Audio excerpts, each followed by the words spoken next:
Your wildest imagination. Representative Scott Garrett is a Republican from New Jersey. Congressman, you were not for this bailout, right? No, I was, from the very beginning, I said this was the wrong direction to take. Okay. For the same basic reasons that I just outlined, or different? No, essentially that. If you're going to come up with a solution for a problem, let's decide first that we're not going to go back to the very same people who gave us the problem in the first place.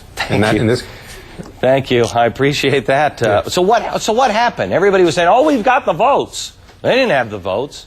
No, they didn't, and I could sort of tell that as the time went on, is because our offices, quite honestly, were being inundated with phone calls across the country, literally, and also some overseas as well, saying this is just not the way to go. This is not the right way to put the American taxpayer on the hook for excesses both at Wall Street, but also mistakes that Washington had made in the past.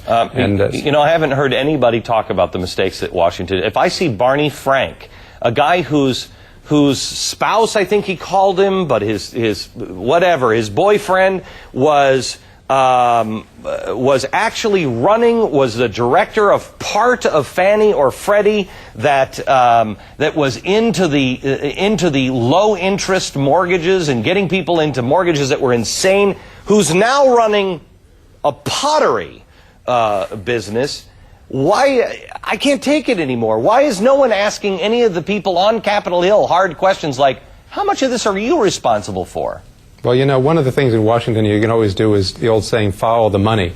And if you look at the follow the money in the case of the GSEs and Freddie Mac, you can see there's a lot of indications of why we don't have the reform, why we didn't get the world-class regulator that a lot of us were pushing for. Well, just see who those industries, who those lobbyists sent money to. And it's funny, just before I came on, someone sent me a YouTube. It's called Burning Down the House. They put the whole thing to music, and it sets out exactly what happened. You had the Democrats come in, and they put in something called CRA, Community Reinvestment Act. Oh, thank you. Encouraging the Fed, not encouraging, almost forcing banks to blackmailing.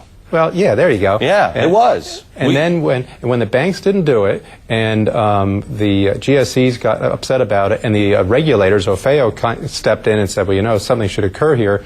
Look at some of the hearings where Barney Franks and other Democrat sides lambasted the regulators and saying, you shouldn't be going after Fannie and Freddie. Fannie and Freddie should be getting bigger and larger, and there's no systemic risk.